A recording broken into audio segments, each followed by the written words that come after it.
After the dissolution of the Soviet Union and the emergence of Russia, there was an agreement that NATO would not expand to the east of Europe.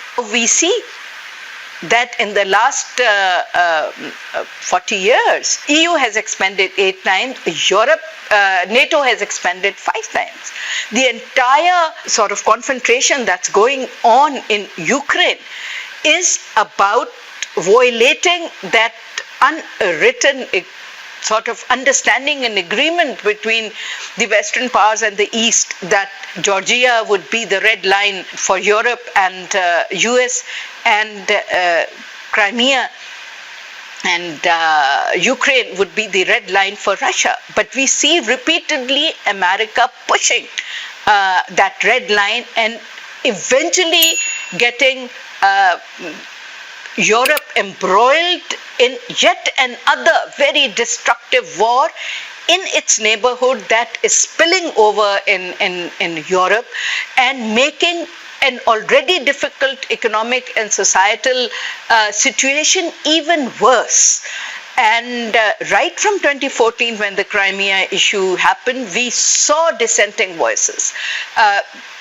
The Italians didn't want that confrontation. The French didn't want that confrontation. The Germans did not want that confrontation. The eastern and southern states of the EU did not want that confrontation because the fallout of that confrontation has led to unemployment in Europe. It has led to a deep negative impact on their agriculture because Russia is under sanctions. It has led to an energy crisis where, cities upon cities and towns upon towns we see lining up to buy coal because there is not enough oil that they can now purchase from Russia due to sanctions. So Europe is freezing. And the economy is further being affected. So there is a huge rethink that Europe needs to regain its strategic independence. And the first person to say that was Emmanuel Macron of France, who stood in Beijing on one of his state visits 3 years ago and said Europe needs to re-establish its strategic independence. What it was trying to say is that the Chinese influence is rising. Today you see so many of these European countries, whether it's Greece, whether it's Italy, whether it's Romania, whether it's the Eastern European countries, all showing their support for BRI and actually becoming partners in BRI. Today, Europe has seen its influence completely eroded from Africa, completely eroded from Southeast Asia, completely eroded from South America. And who is replacing that influence? That influence is being replaced by the Chinese. So they see that the rising power is China, and they need to have a more balanced approach if they need to survive. Today, their economies are so interlinked with the Chinese economy that they cannot de-link their economies with China. Now, with the kind of rifts that Mr. Trump has created between US and EU, also need a lot of attention.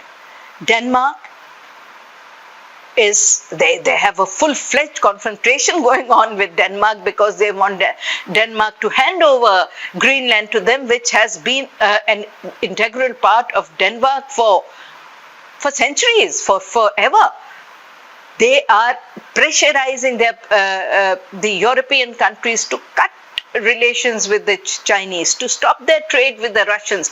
Now, these are big neighbors of extended part of the extended neighborhood of Europe. How will Europe survive if it is completely cut off from Russia and from Africa and from the Chinese? It cannot.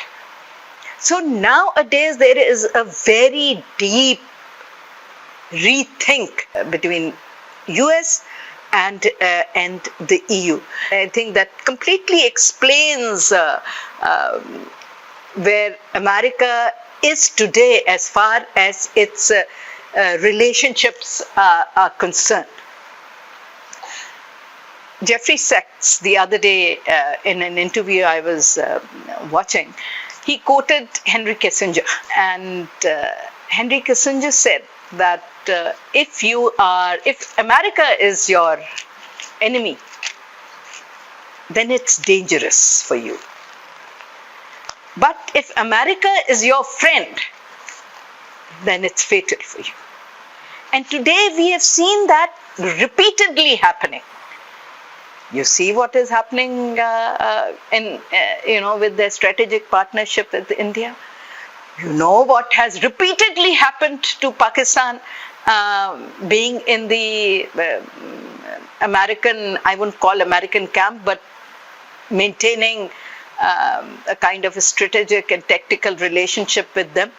But I think we were very smart that we maintained our core relationship and always kept it separate from the Americans. But but Europe did not do it. The European Union's core relationship and their core dependence on NATO and on the US has left them actually very, very vulnerable, not only in their own continent, but in their near and extended neighborhood, including the regions in the world where they had immense influence, like South Asia, South Asia, like Middle East, Africa. They have completely lost their relevance and their influence in these countries. And now they're beginning to realize that they need to have, if they need to maintain their independence and re-establish their identity as sovereign states, then they need to assert themselves a little more. So right now, the cross-Atlantic relationship is in deep trouble. And it is only going to become worse with Trump's very, very erratic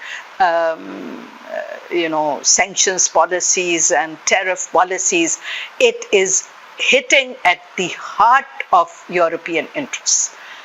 So I see the relationship only deteriorating further, but not really increasing, because they are fed up of financing and suffering for American interests.